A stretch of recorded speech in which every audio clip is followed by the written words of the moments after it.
Hey, welcome back to Life on the Wrist. Hope you're doing well. Today we got another episode of What Watches I Found in the Delta Lounge.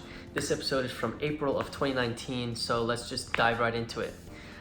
As always, in the Delta Lounge, I saw the same watches over and over again, and to be honest, it's kind of becoming very, very boring to look at people's wrists in these lounges.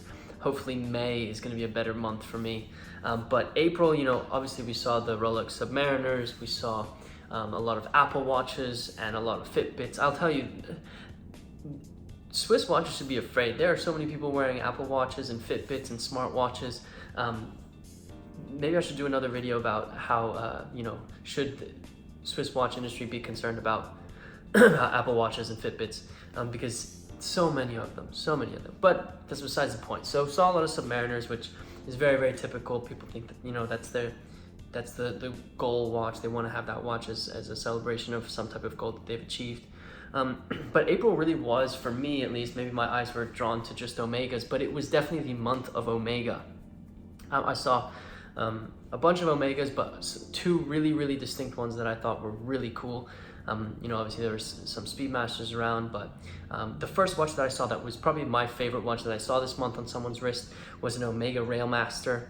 I went to the bar to get a Coke because I felt like a Coke, and I looked at the person next to me and I saw that he was wearing a Railmaster. Obviously, the Omega Railmaster was the reissue of the first Railmasters that were produced in 1957. He had the version which was on the nylon fabric strap, so it wasn't on a metal strap, which I thought was kind of cool. It measures 40 millimeters in diameter. It's a steel case with a black dial, and it has a very distinct hour marks that has this vintage superluminova feel to it. So it's really paying homage to the 1957 version of the Railmaster. And obviously it's running on the coaxial caliber 8806 movement, which is chronometer certified. This is a really cool watch, and I thought it was really cool to see this because you don't really see these very often when you're flying.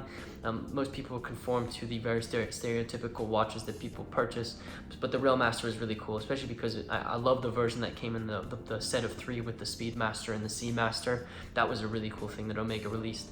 I also thought it was cool this guy was getting an old-fashioned, so he definitely has good taste in watches, but he also has good taste in drinks as well. I didn't really speak to him very much. I kind of just said, that's a really nice watch, and he said thank you, kind of was keeping to himself. So didn't have a conversation about him, but really cool watch to see in the Delta Lounge. The second watch that I saw on someone's wrist in the Delta Lounge was the Omega Speedmaster Planet Ocean 600 meter. I think the reason why I saw it was because of the orange that is on this watch. The orange made it very, very easy to see on the wrist.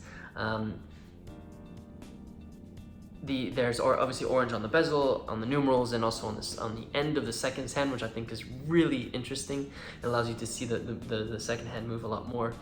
But this watch is going to stand out for sure.